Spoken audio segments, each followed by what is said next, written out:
Hello everyone, मेरा नाम नेहा है और मैं पीजी में रहती हूँ। हाजिर हूँ आप सबके सामने एक नए और टेस्टी रेसिपी के साथ। आज की रेसिपी नवरात्रि स्पेशल है। अगर आप भी नवरात्रि में फास्ट रखते हैं तो ये सिंघाड़े का आटे का हलवा आपके लिए है। ये सिंघाड़े का आटे का हलवा बना के आप जरूर ट्राई करें, ये आपको पूरा दिन एनर्जेटिक रखेगा। तो चलिए स्टार्ट करते हैं। सिंघाड़े के आटे का हलवा बनाने के लिए मैंने 1 कटोरी सिंघाड़े का आटा लिया है। मैंने 3 बड़ा चम्मच घी लिया है। ड्राई नट्स आप अपने अकॉर्डिंग रख सकते हैं। मैंने 3 इलायची को अच्छे से कूट के रखा है। तो चलिए स्टार्ट करते हैं। मैंने कढ़ाई को गर्म होने के लिए चढ़ा दिया है। कढ़ाई अच्छे से गर्म हो गया है। अब हम इसमें 3 चम्मच के करीब घी डालेंगे।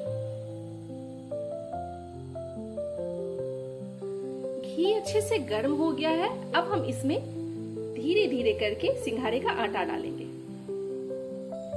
अब हम इस आटे को अच्छे से गोल्डन ब्राउन होने तक भून लेंगे। ये सिंघाड़े का आटे का हलवा नवरात्रि के टाइम बिहार के लगभग हर घर में बनता है।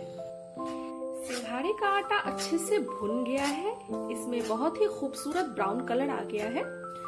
अब हम इसमें मैंने जो कटे हुए नट्स रखे थे उसे ऐड कर देंगे और गैस का फ्लेम ऑफ कर देंगे। इन सबको हम अच्छे से मिला लेंगे। गैस का फ्लेम ऑफ करके हम इसे साइड में रख देंगे। मैंने एक पैन लिया है। उस पैन में मैंने 1 गिलास के करीब पानी डाला है। अब हम उस पानी में 1 कप के करीब दूध डालेंगे। इस दूध में 1 कप के करीब चीनी डालेंगे। मीठा आप अपने अकॉर्डिंग कम या ज्यादा कर सकते हैं। अगर आपको ज्यादा मीठा खाना पसंद है तो आप 1.5 कप चीनी डालें।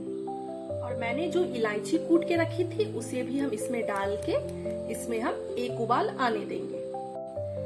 दूध में 1 उबाल आ गया है। अब हम इसे साइड कर लेंगे। दूध को धीरे धीरे करके इस आटे में डालेंगे और चलाते रहेंगे। कंटिन्यू हम इस हलवे को चलाते रहेंगे ताकि इसमें लम्स ना पड़े। कंटिन्यू चलाने से ये होगा, अगर इसमें लम्स भी पड़ा रहेगा तो वो टूट जाएगा।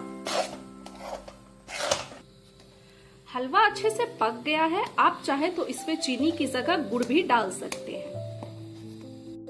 अब गैस के फ्लेम को ऑफ करके इसे ठंडा होने के लिए छोड़ देंगे। रेडी है बनके नवरात्रा स्पेशल सिंघाड़े के आटे का हलवा। अब आप लोग इसे बनाइए और गिल्ट फ्री एंजॉय कीजिए और मुझे ज्यादा से ज्यादा लाइक कीजिए ताकि ऐसे ही यमी और टेस्टी रेसिपी बना के आप लोग के लिए डालती रहूं। आप सभी को नवरात्रि की ढेर सारी शुभकामनाएं। मिलते हैं नेक्स्ट रेसिपी के साथ। तब तक के लिए बाय।